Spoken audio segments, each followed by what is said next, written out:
This is The Process Shot. I'm Michael.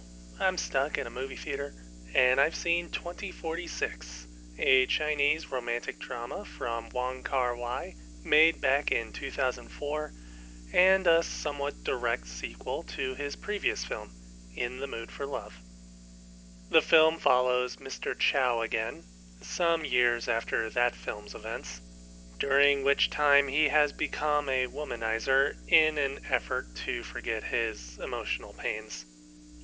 The story is split up a bit between his interactions with the woman he meets in his time living in an apartment, from a tenant across the hall with whom he enters a brief relationship, to his landlord's daughter, who has romantic troubles of her own. Meanwhile, he continues his work as a writer, moving into science fiction with a story that reflects upon his experiences. I think that the first thing to say about this movie is that stylistically it feels like a distillation of Wong Kar-wai's overall body of work, and not simply a follow-up to one movie. It returns to his previously established storytelling method of narration, utilizes a sweeping and dreamy style of cinematography and color choices, and cuts between multiple ongoing stories. Though here they are stories involving Chow rather than completely different narratives.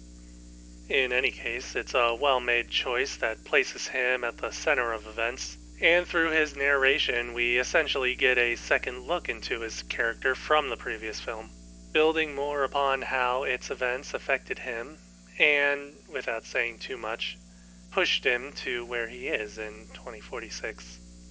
Furthermore, there's a more explicit reference to Days of Being Wild in here, through one of its characters making an appearance, which to me cements the overall film as a sort of capstone to the director's filmography, or at least to the world he's created through these films, coming around to one of his earliest features and suggesting that even when a movie is over, a story doesn't necessarily end.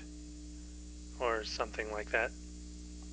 In any case, 2046 is still a pretty excellent film in its own right, even if it's more informed by its predecessors and at least expects you to have seen two of them beforehand.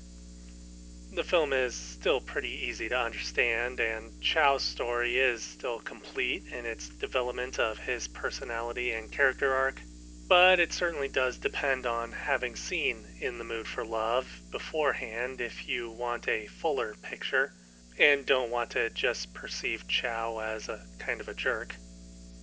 The stories of the women that Chow meets are also interesting, serving more to help push him forward and cope with his emotions, but still giving enough insight into these other characters to make them feel somewhat fleshed, though not completely so. The use of science fiction to reframe the story within a different context is probably the film's best idea, being written into the film as a means for Chow to comment upon his own actions and outcomes. I do feel that there is still some room for the other characters in the film to have been fleshed out, but overall it's clearly meant to be Chow's story, reflecting upon his past and present, and pushing towards an uncertain future, where he may not be able to find love, but can at least aim for some sort of happiness.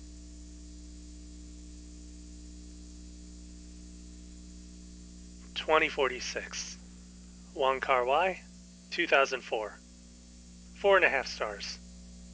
I definitely recommend seeing this movie, though, again, you'll have wanted to have seen In the Mood for Love first.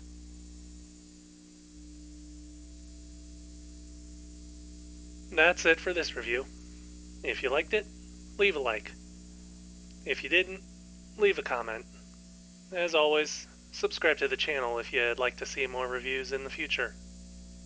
I feel like this is the last movie in this place's Wong Kar-wai retrospective, so it's gonna be a bummer that it's ending. Also, did I not remember Chow's name right? I could have sworn it was Chan. Maybe it's the subtitles.